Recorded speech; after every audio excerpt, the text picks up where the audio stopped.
各位乡亲朋友大家好，欢迎收看3月25拜3下午嘅客家新新闻。这个电影的关系，也嘅有关武汉肺炎疫情的情形发展。首先呢，地方言呢，交通委员会是特地动力会邱显智记者调叫讲，唐讲呢，一个国内的重用航空一抢有记者业，咪就系空腹炎系可能测为到武汉肺炎的。所以呢，相关的消息呢，一个交通普都忙真实。唔过国内也嘅疫情的情形发展，一下呢，中央流行疫情指挥中心就要来开记者会来做说明的，来看一下现场的情形。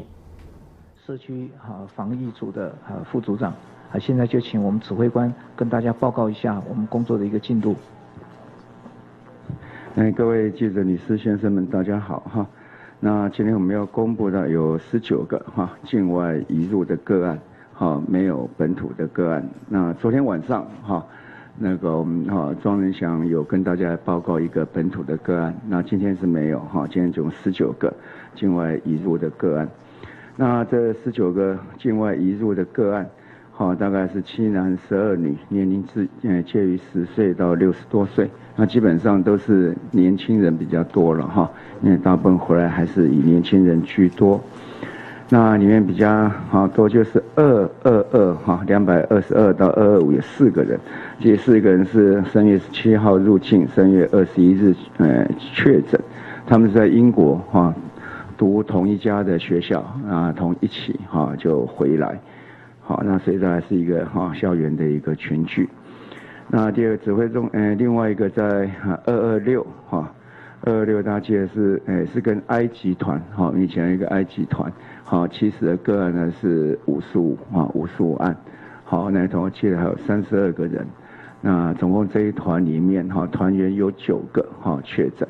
那另外一个跟他有关的是他团员的一个小孩，所以有关联性的这个案再有10个人。那另外还有一个233案那也到英国去读书那跟案210同游英国，然后一起返国所以他也是本来就列入居家检疫。那3月23发病那就简报就报上来，所以总共里面大概看起来就是在机场就采检拦截的有7位，那居家检疫的有10位，居家隔离的有1位，那自己去自行去就医的是有1位。那里面大概是从美国的有旅游史的大概6位，那英国是9位这因为有2个有4个同学，2个同学是英国的比例就比较高一点，那其他都是散发的然后第二天今天那个早上武汉包机，今天早上我们解隔离，那返家还是要落实14天的自主健康管理。那早上的情形，我们请王执行长也说明一下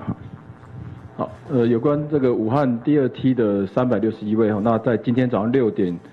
解除隔离，那在7点05分的时候，361位都已经离所。那我们3个所的人数分别是161、88跟112那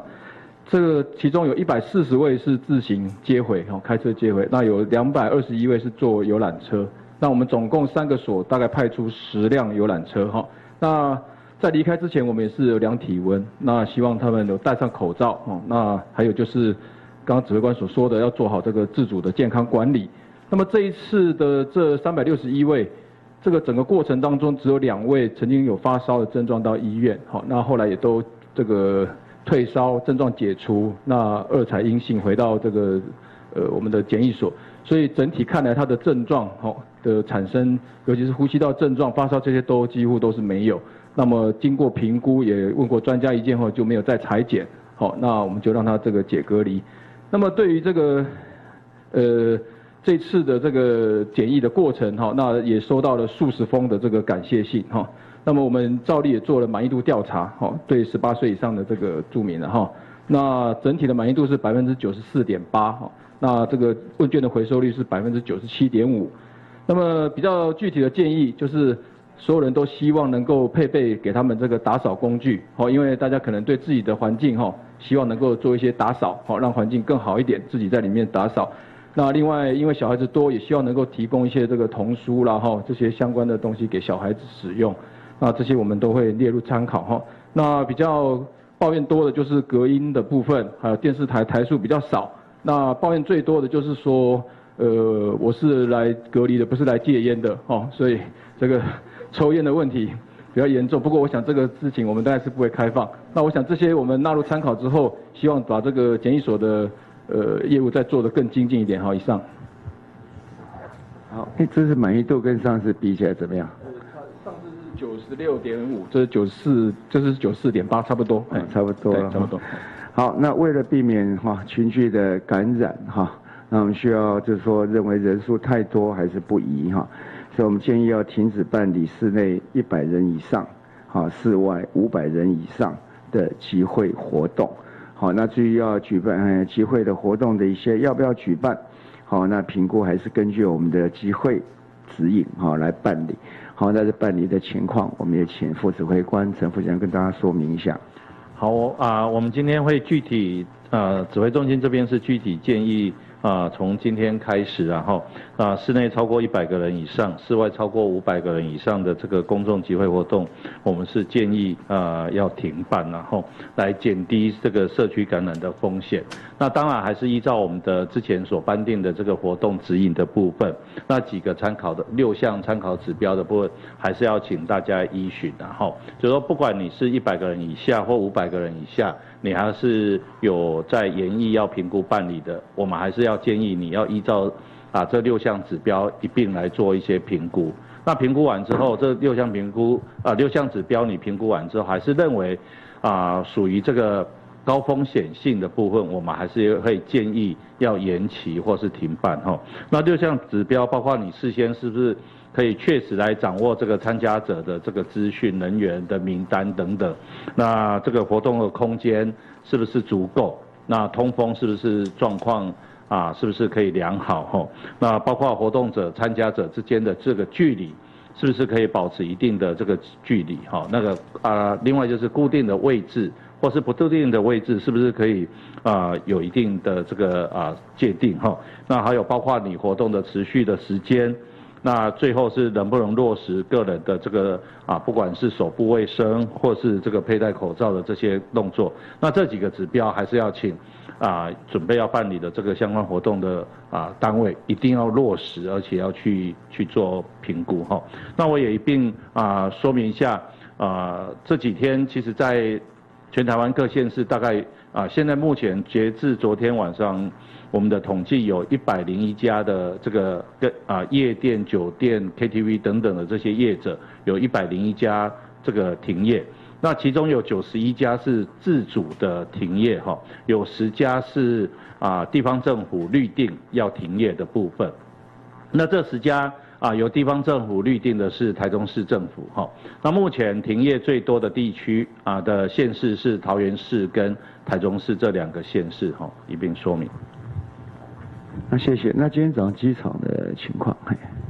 今天早上截止到12点之前今天入境的人数大概在1200多位。那昨天已经降到3000以下了昨天已经降到3000以下。那我们看今天机场入境的人数也已经是按照每一天12点的这个截止的数字来看，又跟昨天相对于12点之前又降低所以看起来就是每天入境的人数都已经逐步在降低了。好，谢谢。那另外就是避免在医疗机构或照护机构里面有相关的管理的人员，还有一些访客相关的一些规定我们是请我们的薛次长跟大家说明一下。好，那因为从国外的经验还有我们之前在养护机构出现一例这个护理师确诊的案例，所以我们检讨了那对医疗机构那跟这一些住宿式的机构那加强管理的一些方案。那第一点早上那个专家会议已经做了一个决议了就是说对于这些从事医疗跟照顾工作在医疗院所或者这一些住宿式的机构里面工作的人员，那如果有发烧或者是呼吸道的症状，而且医师怀疑它是武汉肺炎的感染的话，就可以采检，所以扩大了这个采检的条件那第二个就是，如果这一些医疗或者照护工作的人员，那当他这一个症状发生，然后经过采检等等那连续有2次的这个采检是阴性的，那这2次至少要间隔24小时，而且如果有发烧是退烧，没有使用退烧药退烧超过24小时，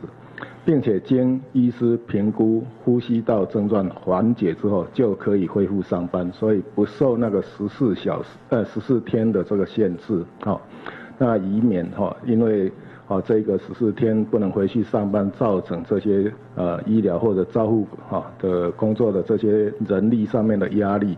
甚至因此而让这一些人员不敢去就医跟采检。那另外对于这一个医事人员、长照机构的人员跟住民那目前因为有档案的部分的话，都抛接到这一个健保卡的这一个资料档里面，所以当这些人员就医的时候，就会自动跳出警示，以强化这个所谓的 TOCC 里面的 O 也就是说职业别那对这些比较高风险可能会造成一些机构内感染的这些人员、这些工作人员能够跳出警示，让医师能够去特别去注意，那看他是不是符合刚刚所提到的这个扩大采检的范围，然后予以采检或转介去做采检。那这些人员的对象包括在医院里面那就是医事人员跟社工。长照机构里面的话，包括照服员、工作人员跟住民。那儿少产后护理之家，包括他的工作人员。那在康复之家、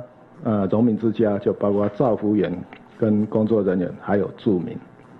那另外，对于医疗跟照护机构跟工作人员我们也定了一些管理的加强管理的措施。那第一个是医疗跟这个照护机构的话，在这个疫情期间必须要实施门禁管制那原则上是禁止访客的探视。那第二个要对工作人员做健康管理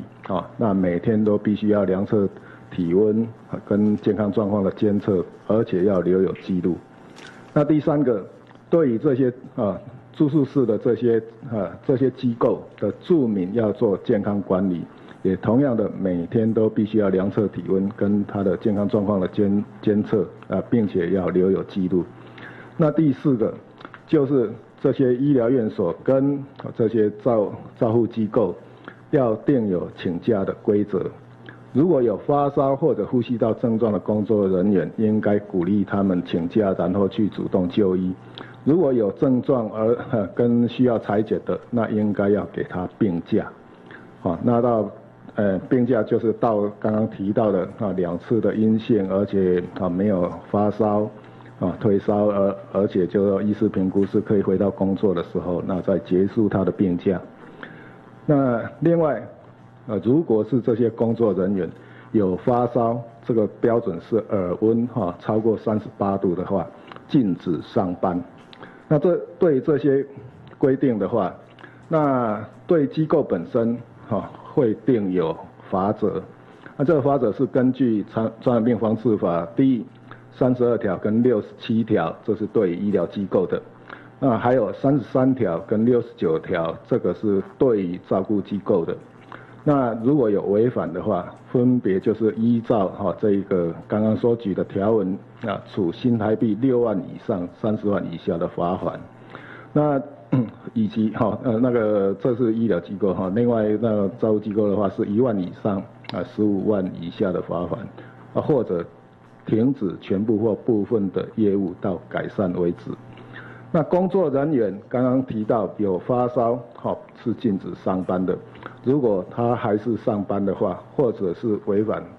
应该予以裁减。医师就是说要建议符合这个裁剪条件，建议他裁剪，而他拒绝裁剪的话，那这个就是依违反传染病防治法第37条第1项第6款，处新台币3000元以上15000元以下的罚款。那以上说明。好，那个还有昨天大家关心的有一些罚款或处分的一个情况，我们是请那个周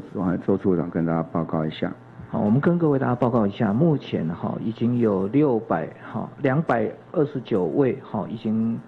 接到这个罚单了那罚款的这里面的总数里面的居家隔离的部分的话已经这里面的罚款的这数目总金额是114万。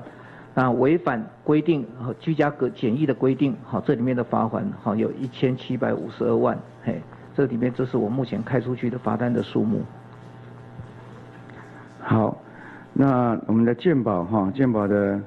快易通基本上就改了版我们让它以前这样进来的比较有一点复杂，现在改的就更单纯更快速，从里面口罩预购点进去就进到我们的预购登录跟缴费查询这样的一个版面来。那不知道是因为这样的一个关系，或因为上礼拜有一些延迟啦等等的，经过这个礼拜的这样的一个改进之后，那今天我们算是第2波预购的第1天大家就要25、26、27我们3天可以来预购。那今天早上预购的情况，今天早上到了今天中午大概1点总共的累计的量是52万人次。52万人次，那比第1波的时候要高很多。我们第1波大概将近总共1个礼拜大概将近100万人嘛，总共大概将近199万，99万7868人。那这一波里面大家应该是越来越方便。那我相信，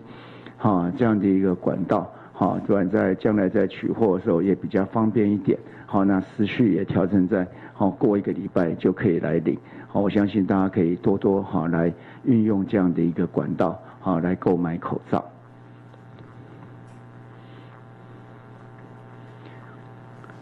好，那我们今天的报告事情就到这里那大家有问题可以提出来。谢谢部长，自由时报，请问一下我们昨天部长有提到说，武汉解封以后，那个国人可以就是自己搭机回来，那只是会特别照顾一下。那我们昨天行政院又在讲，昨天跟今天行政院又在讲说，还是要用包机方式，不管是特别包机或是什么另类包机。那请问一下，这两个到底我们要怎么样取舍呢？或是我们最后打算怎么做？然后第2个问题也是跟飞机有关埃及团跟这个土耳其团之前这个群聚感染状况很多，今天还是有埃及团的这个境外移入的感染。对，那我们有没有针对这类这种超级传播团有没有一些比如说全机检测呢，或是扩大这个他们的采检对象跟疫调的对象这样？谢谢。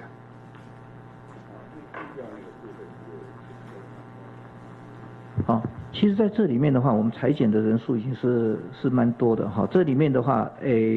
这一个就以埃及团来，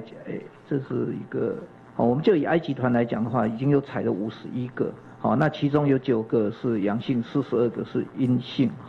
那这里面的其中有些人其实，但是其他他们回来的时候，其他的相关的接触者我们也持续在追踪，那全团32个人几乎都采检了。好，那至于在包机，我也就一并再稍微说明一下好了我相信等一下要问这个问题也很多那第一个大家知道，就在这武汉这个我们是有注记他的身份嘛所以大家都讲说，那注记身份这样是不是不公平啊，或怎么样所以我们大致上把这样的一个思考的方向的跟大家讲一下大家可以讲说，那时候是因为武汉封城。所以它封了城，然后加上我们相关的一些相关的资讯，我们知道它状况很严重，所以事实上它是因为封了城而不能出来，并不是我们注记它以后它不能出来，所以这2个是不一样。它封城所以它不能出来，那不能出来之后，那我们这边的看法讲，我们是因为它这样封城，所以我们是推定那个地区是有高风险。那为了这样子的一个高风险，我们认为有管理的必要，有加强强度这样的一个管理的必要，所以就把它先注记起来。那注记就为了我们这样的一个特定高风险的管理上的一个必要。然后被注记了以后，基本上我们会注意他的行踪，希望他不要变成就散客这样走。那昨天大家有问我，就是说，如果整个第一个应该说湖北今天就解封了，那4月8号武汉解封了，那我们到底对相关的人员会怎么做？那第一个就是说解封跟解注记这基本上是两回事。解封的意思说他们的人可以移动了，那解注记是我们认为说那样的一个风险是不是还存在？这在这里面，所以我昨天也回去也稍微再看了一下大家在中国相关的一个措施，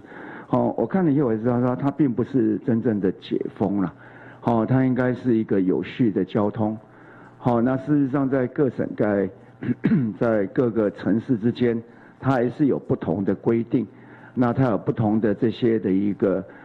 什么样的一个绿红橙相关不同法来代表不同区域的不同的风险，然后经过一定的申请的程序，那可以做一些相关点对点的一个移动，那基本上它是在一个他们认为在管理的措施上面的安全的情况下，那我相信是最主要对于复工整体上面对他们的经济跟他的一个他们国家内部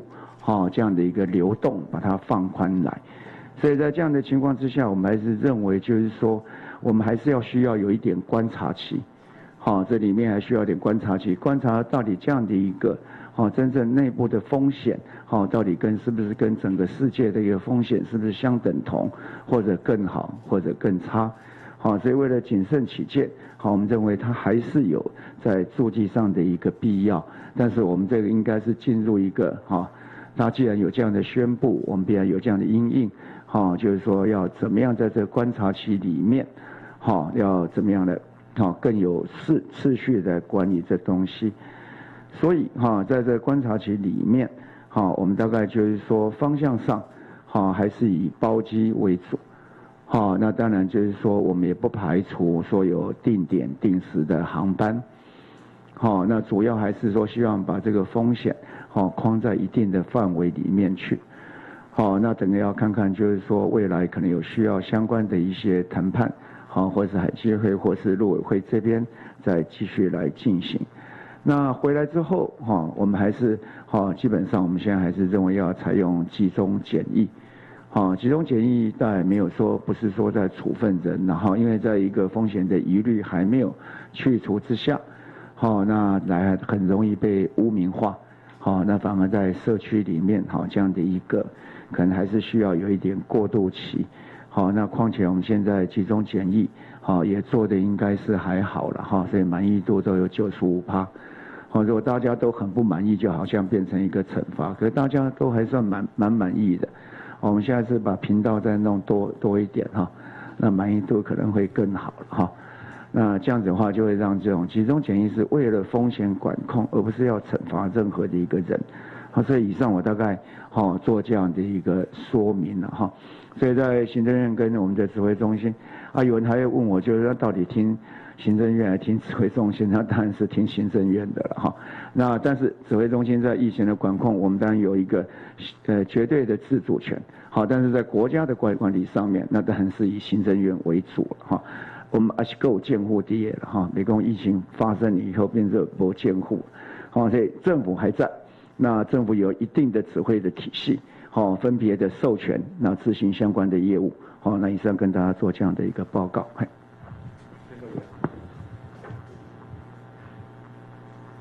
中士想提问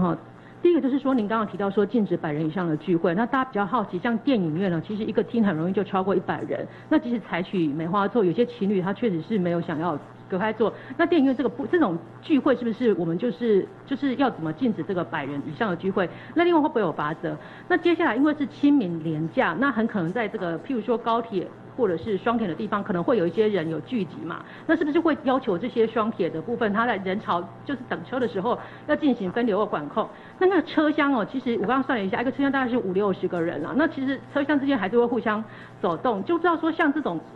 铁路、台铁、高铁，或者是像波音飞机这种客机都会超过100人的，是不是也在这种100人的这个规定当中？然后另外在这一次的确诊个案当中比较特别的就是有一个是自行就医案232，他是15号才回台湾，22号才发病。那15号到22号之间，是不是中间有一些接触的人，是不是已经有匡列？大概匡列了多少人？然后另外是案233的部分，因为他是跟案210是一同回台，是不是他是在就是感染源的部分？是不是他在飞机上这些人是不是也要进行匡列？以上，谢谢。对，大概在电影院的困难应该比较少了哈。电影院我们基本上它梅花座，其实大部分的电影院如果梅花座之后要超过100人也不容易。不过我们也是建议了哈，建议如果就是说它间隔没有那么远的话，那就一场就不要卖超过100张的票嘛哈。那至于大型的飞机，那管理的还是跟原来一样。好，希望大家上面能够有戴口罩啦，相关的自我的防护，还没有进行到说飞机要限制它一定的一个就是说那个人数。好，那至于就是说，前面那个案子刚才讲到，其实这段时间都是自主健康管理，因为他回来的区域跟时间，因为不是从欧洲回来，那时候最后是从应该是印尼嘛应该是从前一段时间旅游时应该是美国，然后印尼，然后进来，所以那时候还是属于自主健康管理。在这段时间我们当然会有所匡列，所以匡列情况这个案子跟233是请周署长报告一下。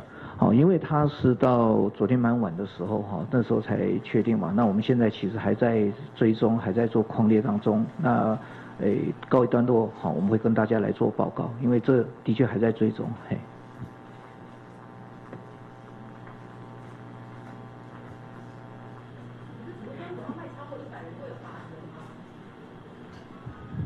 我们现在目前还是在软性的实施之中了哈，不过也因为这样子宣布在还没宣布之前，这些相关人员很多的其实也都自主性的相关的提。那至于就是说宣布以后，我相信大家配合度会更高，但我会对于这种相关的场所加强查核。不过请副长。其实大家看因为现在很多店家其实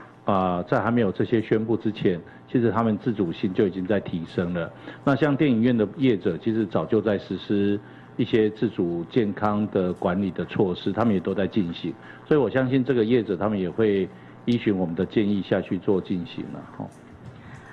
您好，就是国语日报有2个问题请教。第一个问题是针对居家检疫还有居家隔离的考生，目前是不是只有5月中旬举行的国中教育会考会有第2次的考试？那么请问5月初举行的4阶2专统测，还有就是7月初举行的这个大学指考，请问这2个大型的考试有没有可能跟进？那第2个问题是，除了居家检疫还有居家隔离的考生之外，万一如果未来有确诊考生，请问有没有规划关于确诊考生的考试应变措施？谢谢。我想那个考试对我们学生的权益都影响非常的大，不过这个疫情也是就是说它的变化的一个情况也很快，所以相关的其他后续的相关的考试，那教育部也现在都在评估考量中。部长好，信传媒提问，想要请教一下，今天华航和长荣都传出机组人员确诊，那目前指挥中心是同意航空的机组人员给予弹性的做法，就是不一定遵守14天的居家检疫，那这样的措施有没有可能以现在国内2家航空公司的机组人员都陆续有人确诊来看，会不会有可能成为防疫的破口？那相关的规定是不是需要再调整？谢谢。目前在这里面现在是一个确实去执行的问题。我们现在14天只是说，他如果今天下来了，要到我们的社区里面，那个就在14天一样要去遵守。只是他在里面从这样的一个机组来，那马上要再转飞出去的时候，那我们现在是说可以不用14天，但至少要5天，至少要5天这样的一个规定。你好 ，TVBS 提问，想再追问一下刚刚那个航空公司确诊的，因为其实目前2家公司以长荣来讲，就是今天有流露出来是一个内部性，就是他说疑似有确诊的病例在长荣里面，那他们是有做一些相关的管理，以及就可能要求组员要自己提升一下自我的一些检疫的状况，只是。之前的话，因为华航也有2个机师是有确诊的，只是华航很多的在内部的工作人员，他们都说并没有收到所谓的内部信，也就是公司并没有给他们一个他们到底应该要怎么样去自主管理也好，或者是去看医生也好，这等等的，所以其实很多机组人员以及技师都人心惶惶。那指挥中心有没有针对这2个部分，认为说内部，因为他毕竟是接触的人比较广，然后加上机组人员也是长时间待在一起，那指挥中心会觉得应该要内部公开吗，或是提醒大家做怎么样的事情？谢谢。大概基本上大概就是说，好，我还是跟那讲法一样，如果会直接有相关的，哈，他一定会接到通知了。然后第二就是说内部管理的问题，好，内部管理是要加强他们自主健康管理或相关的一些行政的措施，能够让大家觉得更安心。好，那我们可以请交通部，好，跟我们这边一起跟这个相关的航空业者一起来谈，就是说处理的一些。好，这些相关的一个程序，那这是属于让大家安心呐，好，警示安心的部分。好，那至于我们会有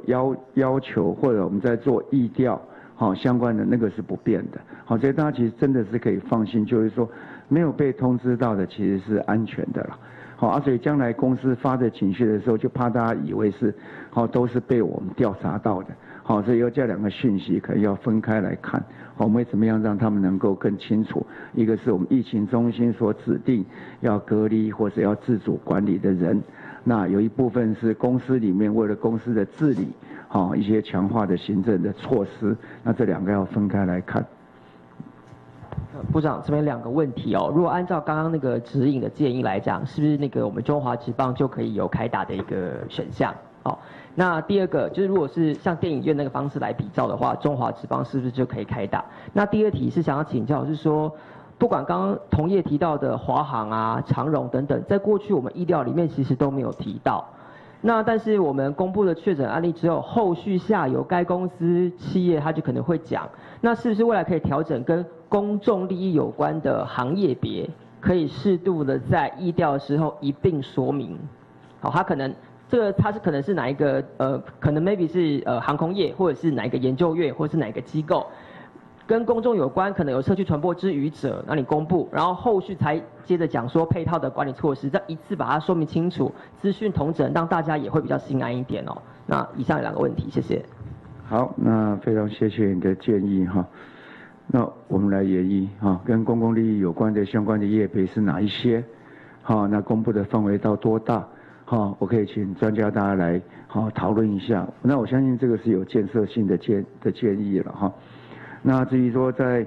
职棒要不要打，那可能职棒还是维持我们原来他们要去做评估必要性。好，那是你现在进行的情况怎么样？职棒的部分，我记得他们已经是公开有宣布要开打，只是那个观众数他们有做一些限制啊，对。部长 ETtoday 询问，想要请教我们先前还有3名，就是包含案100、案134、案156这几个是比较感染源不明的个案，不知道我们现在目前调查的情况怎么样？有没有厘清说他们比较可能的感染来源？好，针对呢，家下中央流行疫情指挥中心小块记者会，一下主动大家来整理一下会议度风重点。家下呢指挥官陈时中其就有宣布的，近比国内总向新增加19例对境外西落来的确诊个案，近比呢无本土嘅感染个案，估算呢到近比为止呢，国内总向累计的感染个案已经来到嘅234例。韩国有啲近比新增加嘅案例当中，有一个 KTP， 其系啲英国学校都方嘅群起感染事件，其中近比新增加嘅咧案222到225，总共有43人。一条呢系对于3月22嘅日对英国转来台湾。其实一条呢，对于3月15到3月18嘅时间，啲英国嘅片就陆续开始有相关嘅检测嘅。啲22嘅日转来台湾嘅时间，啲机场嘅拦检、下后检也主要发现一条係確定車尾到嘅。然後呢，其實一條唔單止係43人，啲3月21以前呢，還有就有另外一类同好係確診差別多嘅，故中呢28嘅學校群期感染事件，其實總共係有50人，一下總共有50人係差別多一類武漢肺炎嘅。然後呢就會認真講一下，講一個疫情啊可能會對社區杜控扯開來，故中呢指揮中心沒有公布新嘅相關防疫措施，就會建議講一下呢假使啲幅度有130人卡價，韓國有啲成萬一條空間用530人卡價嘅相關法通，就建議唔好判呢。嘅指揮中心呢沒有針對按呢嘅停判措施，有提出嚟6項嘅相關嘅法通指引哦。所以講，雖然講嘅唔參加法通人冇超過130人冇違反相關嘅規定，但係講希望呢種嘅先了解啊，講一條參加人嘅相關資訊，韓國呢主辦單位我嚟看一個判法通杜控嘅空間，一個通風情形有好冇？韓國有參加法通人啊，佢哋相關之間呢，每來保持一定嘅距離，也總共呢有6項嘅相關嘅指引措施，講假使呢你看呢一條規範過後認為也法通係有高風險嘅，就建議為至少也係講停判按呢情形。不過針對按呢停判措施，家下呢就有媒體問到嘅，仲係天陽煙杜控嘅有按當然睇下為用嘅曬咯。韓國呢撒下來呢啲長命連休假期就會多嘅，仲係啲高鐵站啊、台鐵站，佢睇下呢叫下來坐一啲公共運輸嘅時間呢，仍然為用嚟來分流咯。喺這邊過程之中，佢就有特別同睇下講嘅講，其實呢一下天陽煙杜做對來用梅花草，就係呢啲觀眾呢家條都要保持一定嘅距離，唔會同附近嘅人群呢來接觸。就係認真講，作為梅花草過後，其實呢規件天陽煙杜控呢可能都唔會超過130人呢。然後呢第一個天陽煙呢壓榨方面呢，其實唔係做啲來自家做好相關嘅管制措施，所以講唔買票時節唔可100買超過100種票，按呢做咗嘅管制啲幅度，按呢嘅人數就做嚟減少相關感染嘅風險。韓國呢一下呢相關嘅禁止法通嘅一啲措施係唔會有法則嘅，係用天話為主，希望呢壓榨韓國有所有判法通人為自家來做好自家相關嘅管制措施。然後呢針對啲早上嘅時節，有呢位諮詢講，就係啲重陽航空一下談講有空服員一場車飛到嘅，嗰種呢家下有媒體呢就有問到嘅，就從一條空服員啊搞到啲俾人機師權下來過後啊，為自家來做空間管理冇。韓國呢咪有人建議講，從按呢認證空服員系統。要同公眾同大眾運輸會同東人來接觸，其實呢家條咪上係高風險人物，也呢從用航空公司家條係啲公司內部用簡訊嘅方式同家條員工所有嘅機組員來建構。唔過呢一下就講一條機組員假使真件車飛到，係係有可能會車本延後。有媒體就建議，假使從一條同大眾有關嘅按用嘅確診消息嘅時節，喺面呢就應該會公布本大家很啊安心。按用建議呢，其實這批關城市中佢就講嘅係同好建議，當擺呢可能會這個來研究討論。咁以上呢就同大家來整理相關疫情嘅重點嘅指揮中心嘅記者會一下韓啲經行動中，來看一下現場情形。有了，是不是當還有什麼樣的疑慮？這一塊應該他會勞動部那個對於這個員工的相關的權利的部分會有一套機制啊哈。那另外就是剛剛提到這個在航空，就是他在執行勤務上面的指引的部分，其實在跟他們研商整個防疫的措施裡面，在空中在執行勤務也好，那一塊其實都已經有把它納進來請他們要研擬，然後制定這個計劃裡面其實就已經涵蓋了。部分好像這幾天大家對這個航空空組員也好像也有一些反應哈。我們這是我覺得是好像都定完全的，是不是你們有相關的訊息直接給我們說個案相關的一個特別的情況？那講也許我們在思考這東西要來修訂辦法的時候，比較容易更全面一點。好，因為我們覺得好像每一方面都有規定到了，那可以進一步再討論。另外我再補充一下，因為空勤的組員其實基本上還是要分兩塊哈，一塊是貨機純貨機的部分，因為純貨機的部分只有前艙的機組員，那客貨機或客機的部分就會有前艙跟後艙。那客机当然我们就会变成是前舱跟后舱都要一律就按一样的基准的哈。那我特别提到货机只有前舱机组员，是因为他们第一个人数比较少。那在外站的时候，其实我们昨天我也特别提到，因为他只有2位、3位的这个机组员出勤，所以那个公司的这个督导跟落实就很重要。所以我在昨天的会议里面也特别再次的跟华航跟长荣2家公司讲，你在外站的干部一定要落实督导这个整个机组员的这个部分，一定要落实。那如果被我们一查到这个没有落实，那违规，那这个机组员回来就是这个一定要纳入居家检疫14天。这个我们跟他讲得很清楚。我想还是再讨论一下一个是有没有落实了。那没有落实的话，公司的责任是不是有必要来加重哈？可能请教务再讨论一下吧哈。不好意思，东森新闻提问，想请教一下哈，刚刚讲完是有关航空界的，那我们这边是想要问的是，外送人员现在因为面对很多居家检疫跟居家隔离的人，他们可能常常被要求要送餐上门，尤其是现金交易的，现在居家检疫的人越来越多了，那外送人员要如何知道哪些人是居家检疫、居家隔离的人呢？那要如何防范这些外送人员的交叉感染？这是第一题。那第二个是想要延续一下刚刚的案134例，因为一直都查无感染源这块是什么？有考虑要公布他可能的这个职业，让大家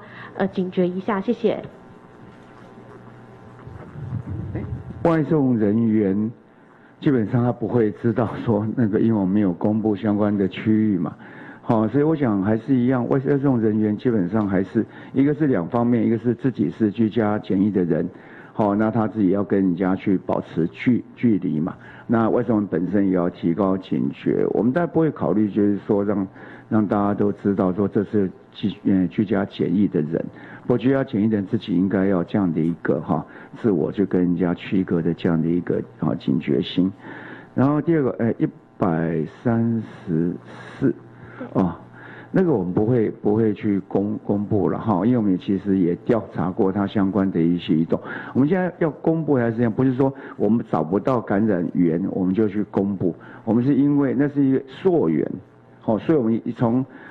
19案开始我们大家就一起讨论这么久了嘛溯源的时候是希望能够找到源头，大家能够及早的安心。那往后拉的是我们在防疫的一个重点，所以是在往后拉的这一部分，如果没有办法清楚的知道就是说他的接触者或者说有公开是必要的时候，那我们就会把它公开来。但溯源这部分我们比较不会这样子想。那本检就是要等个14天，整个案子能够 close， 那继续能够强化监督相关的这些自主健康管理的人，大致用这样的方式来做。不好意思，部长，因为会这样问，是因为外传说134例是一位医生，所以大家才会有一点顾虑这样子。但是这部分能否证实？谢谢。如果是这医生就更不用担心的了，然后医生基本上他们还是都是相对有防护的在看病嘛，而且如果他接触的人多，其实那个要把那个情况弄出来是很快的，那个又跟他的源头又比较没有关系了，好不好？我们是不是接下来我们在3位我们的时间应该也办差不多了部长民事提问，想请教，因为在长荣有机组员感染之后，大家都在猜是谁。那现在有网友说是案207，那案207相关的接触者匡列多少人，可不可以帮我们说明？那因为207他如果真的是机组员，以他去过的地方跟案232都蛮像，就是美国跟印尼雅加达，所以232是不是也是机组员呢？那另外有台商在武汉包机这边在呼吁说，其实中国疫情已经比欧美减缓，没有那么严重了。那指挥中心怎么看？只是台商这一番论点也让网友会觉得说，如果中国疫情不严重，那是不是不用这么急着回来，也可以降低台湾医护的一些压力？以上，谢谢。对，你也知道说你问这个我们也不会跟你讲嘛，对不对对但大家有兴趣了那不过我还是强调说我们都有把它框列起来。然后第二个就是说这每一个国家的国情不一样了，国情不一样，所以它所公布出来的各种尺寸分寸，就像我们在这个地方嘛，那我相信其他国家或者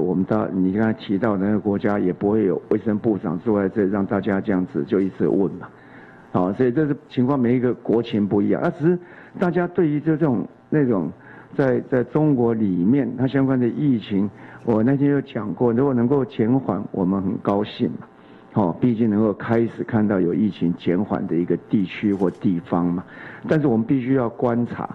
因为我还记得我们那时候12月17号那时候传出一个死亡的个案的时候，华南市场一个员工的好像是太太还是他妈妈的样子，他死亡了以后，可是从那样子从中国一直都从开始就是说到底什么原因不知道啦，那是不是动物传的啦，会不会人传人啦，也都一直到1月15号以后才开始认为说是有限度的人传人嘛。那在这样的情况下，大家又有人在往12月17号往前推嘛，那可能那个华南那个案子可能不是世界上的第一个嘛，那再往前推，那你想想看，那个有差不多2个月可能有人已经掌握到那样的一个情况，而为了很多国情的关系而没有让其他人知道，那未来以前会有，未来就不能保证它没有嘛，所以我们现在还是要我们是能够乐见有地方疫情减缓，但是我们的警觉性还是要维持一段时间，能够得到更清楚的情报，更清楚的了解。目前我刚才得到了解，就是说它是一个有序的交通嘛，那个点对点，所以它还是一个非常局限性的这样的一个开放的一个情况，所以我们要更进一步的去掌握这些情形。那这位。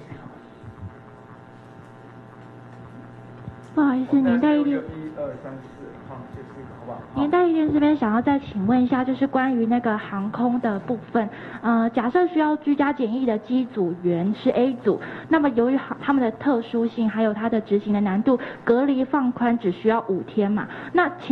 他还是要考虑到潜伏期还有无症状的问题。那么当 A 组在执行飞行任务的时候，是否要请航空公司去协调，不要跟其余组别的空服员避免所谓接触传染的问题？谢谢。对，你这个问题也很好了其实就跟我们在医院里面在我们希望就是这些病房已经是混搭嘛有几个我护理人，我今天这个病房跑，那个病房跑，这个病房这样那当然我们现在都希望说我就跑这个病房，然后整个把它局限在一个有限的人，让他用最小的人就去负责一个单一的事项。这我会跟那个航空公司来谈，尽量不要就是说在隔离未满应该说检疫未满14天的情况之下，那尽量他们那个要出勤的时候不要混搭，是由单一组，那这样的风险大家就维持在一样，所以我们会跟交通部再来谈这个事情。谢谢你。长官好，3例提问。那个想问一下，高雄有一个大学生，他是居家检疫的对象，但是他应该是钻法律漏洞，他没有出门，但是他揪他的朋友到家里来开趴。那这个部分的话，疫情中心会不会针对这个部分有一些处罚的动作？然后第二题是，之前我们有宣布说，针对美国跟东亚的对象要来回溯去采检，那现在目前有掌握多少人回报，然后开多少的这个居家检疫单之类的？OK 那居家检疫者在家里开趴可以就是说是一个是不怕死，一个是不识相的但事实上是这样子对不对？你家里就跟你讲这是居家检疫的，那你在家里真的是不识相嘛你要把你朋友陷入一个危险的情况。那另外被请来的人他也真的是但是我们讲就是真的这种状况我们会严禁当然你说单独有限度的拜访我们不禁止了但是说在家里弄到说开趴，这也是太过分了那这我们会将来我们都会处分那个您刚才所提到的这个期间的话是913个人他曾经在回来的时候曾经去就医那我们已经追到了463位，也都进行采检了，其中有9位是阳性，那另外还有450位我们还在追踪，那这是在昨天的一个资料，现在应该会又追到不少了。不好意思，联合报提问，想要针对就是因为最近这几天居家检疫的人数其实快速的增加，尤其像台北这边居家检疫人数到昨天已经到了9000多人了。那这边台北市的副市长黄珊珊就有向中央这边喊话说，不知道是不是有机会可以开放更多的志工跟人员加入，去减轻这个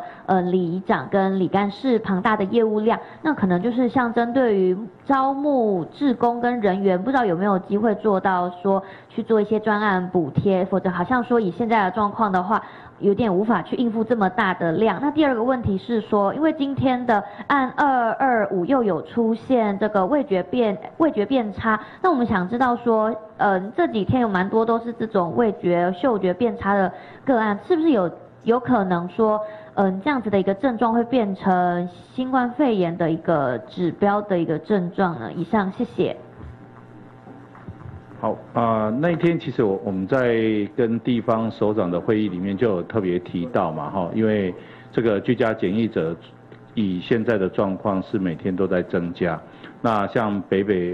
2个双北其实人数都非常的多，本来就鼓励这个这些县市应该要在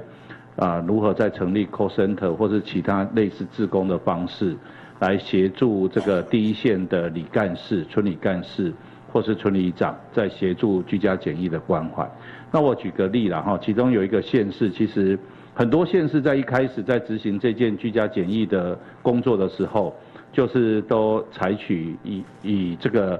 区公所的这个村里干事来做执行。那同时他也会调度区公所的同仁一起来协助，而不是全部，因为人力上也必须要去做一些调配。那再加上区公所本身就有一些志工本来就有的，那他们也把它招募进来，那进来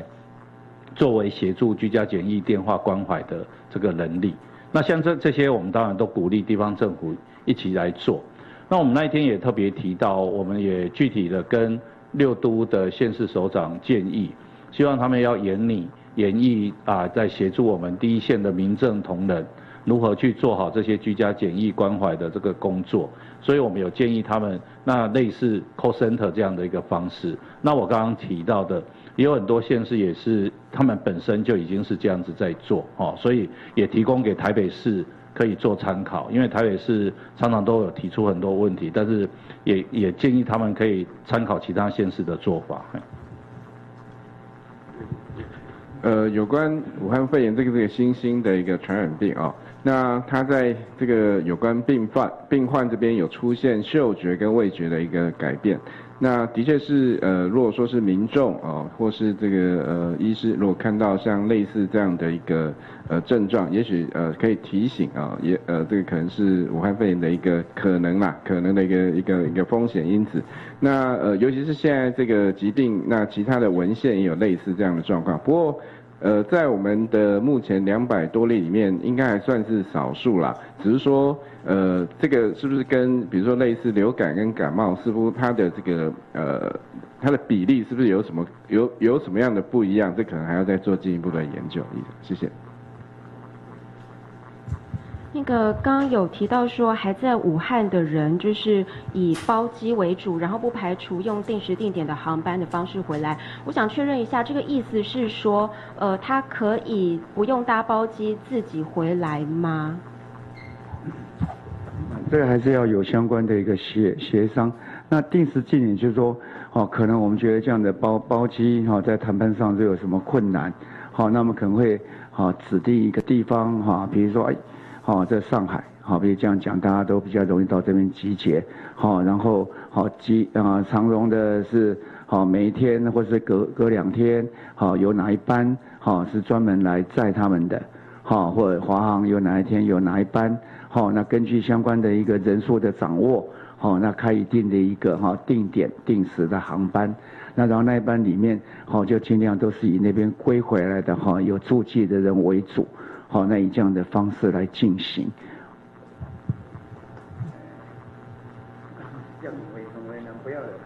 这边最后一位，我们刚才讲的4位，这边2位。不好意思，寰宇提问，因为刚刚有提到居家检疫的能量可能未来会不太够，那想要询问一下那个疫情指挥中心，请问现在目前全台居家检疫跟隔离的人数大概是多少？以上，谢谢。今天居家检疫的人数大概在46000多人，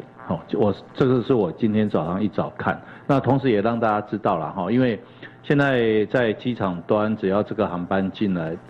很快的这个资料就进到系统去，所以那个等于资料都是一直在滚动的啦，就是随时都在增加。那每一天时间到当天结束之后，就会有解居家检疫限制的部分，就解除的部分。那居家隔离？居家隔离的部分的话，到目前为止是有2122个还在列管当中。好，那我们今天的记者会就到这里，谢谢。